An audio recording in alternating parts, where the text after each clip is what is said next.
surtout ne pas se comporter de manière arrogante. Pourquoi vous dites ça? Parce que souvent,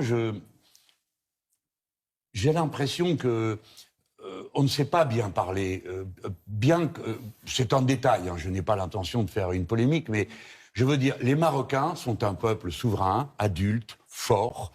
Le Maroc a des techniciens, a des hommes et des femmes de très haut niveau, ils savent s'organiser. Le roi connaît son affaire, alors on peut peut-être lui faire d'autres reproches, mais pas celui-là, il connaît son affaire.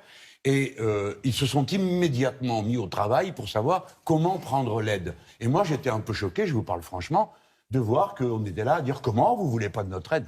Laissez quand même le temps aux gens de s'organiser. Parce que sinon, c'est la cohue. Si tout le monde arrive avec ses avions, ses hélicoptères, ses camions... Oui, le problème, c'est qu'ils ont accepté l'aide de l'Espagne, de la Grande-Bretagne, du Qatar et des Émirats arabes. Je crois que... pardon, Caroline Roux, je ne veux pas vous démentir, mais c'est pas comme ça que ça se passe. Ils ont commencé par étudier tous ceux dont ils avaient besoin. Quels étaient les problèmes les plus immédiats? Ils ont une expertise. Donc, ils savent ce qu'il ne faut pas faire. Notamment, ça, allez, venez tous, tout le monde fait son truc. Donc, ils ont commencé par prendre, dans les offres qui leur étaient présentées, ceux qui correspondaient à l'urgence dont ils avaient besoin. Les Français seront appelés le moment venu. Après qu'il y ait d'autres paramètres qui interviennent, c'est certain. Quand même. Agnès Levallois, c'est vrai qu'il y a un enjeu diplomatique aussi quand même à appeler un pays à l'aide, plus que d'ailleurs ses habitants. C'est pour ça qu'on voit bien que les associations peuvent apporter leur aide sans aucun problème. Je voudrais juste un petit mot sur ce que vient de dire Jean-Luc Mélenchon, et ce qui est partagé, je crois, ce soir, c'est cet élan de solidarité incroyable. Le Maroc est un pays puissant, est un pays fort, qui compte dans la région et qui ce soir fait bloc. Quelles que soient les classes politiques, les Marocains sont ensemble. Oui, absolument. Mais ça, c'est très caractéristique aussi du mode de fonctionnement du Maroc. C'est-à-dire que les Marocains sont très attachés au royaume, sont très attachés au roi. Et en cas de difficulté, ils vont évidemment serrer les rangs et faire bloc autour de ce qu'ils sont, de leur histoire, et pour être en mesure de répondre aux défis incroyables qui se posent à eux. Maintenant, que la diplomatie est un côté, la diplomatie humanitaire soit une réalité, oui, bien sûr, et que le Maroc qui sait, effectivement, et je partage complètement l'analyse selon laquelle le Maroc a une protection civile extrêmement performante, avec des gens formés. On n'est pas dans le cas de figure du séisme en Syrie, par exemple, il y a quelques mois, où en absence d'État, c'était un bazar pas possible de savoir comment pouvoir faire acheminer de l'aide. Dans le cas du Maroc, on a des infrastructures administratives, politiques qui fonctionnent. Voilà. Maintenant que le Maroc préfère faire appel à certains partenaires plutôt que d'autres, parce que la relation en ce moment est compliquée entre Paris et Rabat, oui, c'est aussi une réalité avec laquelle on compose. Mais l'important, c'est que ça n'empêche pas les ONG françaises de pouvoir apporter leur aide et de pouvoir travailler. Donc là, il faut bien distinguer ce qui est de l'ordre des ONG et de ce qui est de l'ordre étatique. Vous voulez réagir à ce qu'il vient de dire? Je voulais juste dire une chose. Il y a vis-à-vis du Maroc et surtout de son roi, par exemple cet après-midi dans Le Monde, il y a une page très malveillante sur le roi du Maroc. Je ne sais pas pourquoi, mais à chaque fois qu'on parle de lui, c'est toujours d'une manière négative, péjorative, alors que c'est un grand roi qui a énormément fait pour le pays, qui a transformé le pays depuis qu'il est arrivé, qui a vraiment fait beaucoup. Et aujourd'hui, il travaille. Et il fédère son peuple aujourd'hui. Il n'y a pas de colère au Maroc en ce moment sur la façon dont les choses se passent. Non, les choses, tout le monde est sur le terrain. Ils disent pourquoi il ne parle pas. On a entendu un peu de sa façon de faire. Ouais. Il agit, il ne parle pas. Donc on ne va pas le critiquer pour ça. On ne va pas raconter qu'il a une maison à Paris qui coûte 80 millions. Qu'est-ce qu'on a à foutre de savoir ça? C'est pas du journalisme, ça. Au fond, vous dites, la France a été vexée. Mais non, pourquoi vexée? C'est ça. Comme dit, non, c'est vrai qu'il y a une crise. Il ne faut pas le nier. Il y a une crise. Elle est en train de se résoudre. Bon, mais on ne va pas faire une polémique actuellement. Bien sûr.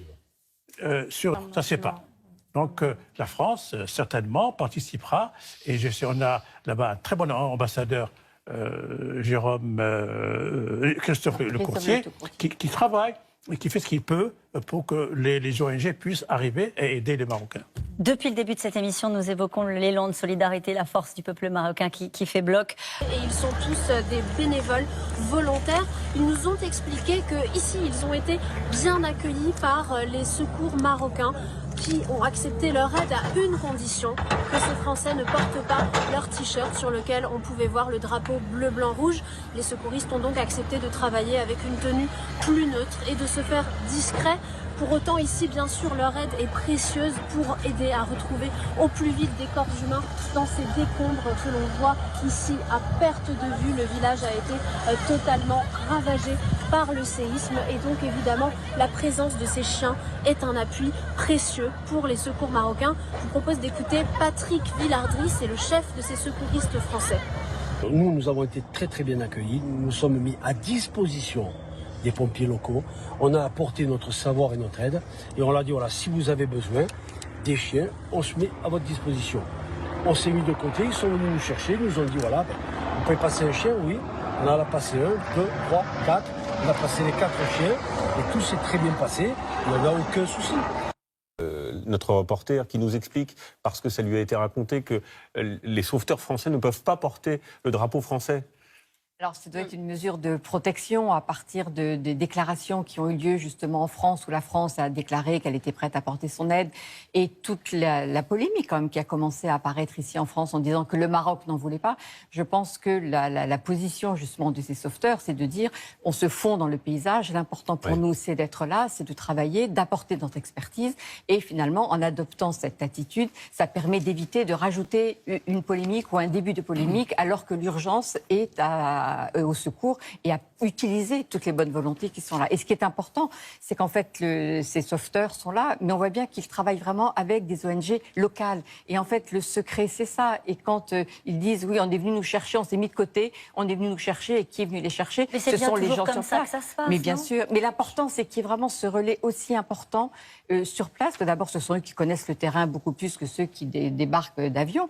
Et ça permet comme ça une activité beaucoup plus efficace et une action beaucoup plus efficace pour les populations qui ont besoin de ce secours. En tout cas, ce qu'on a noté, c'est qu'il y a quand même des sauveteurs français qui sont arrivés sur le terrain. Mais comme il y a des sauveteurs de plusieurs nationalités, il y a des Israéliens qui sont là, qui sont venus sans avoir l'accord du gouvernement israélien et du royaume marocain, parce que beaucoup d'ONG à travers le monde sont spécialisés, et donc le premier réflexe, c'est d'y aller. La différence, c'est que la sécurité civile, ce sont des militaires, donc ils dépendent du gouvernement français, et c'est la raison pour laquelle... Il ne faut pas dire des choses. En fait, ils viennent juste à titre bénévole au sein d'une association marocaine.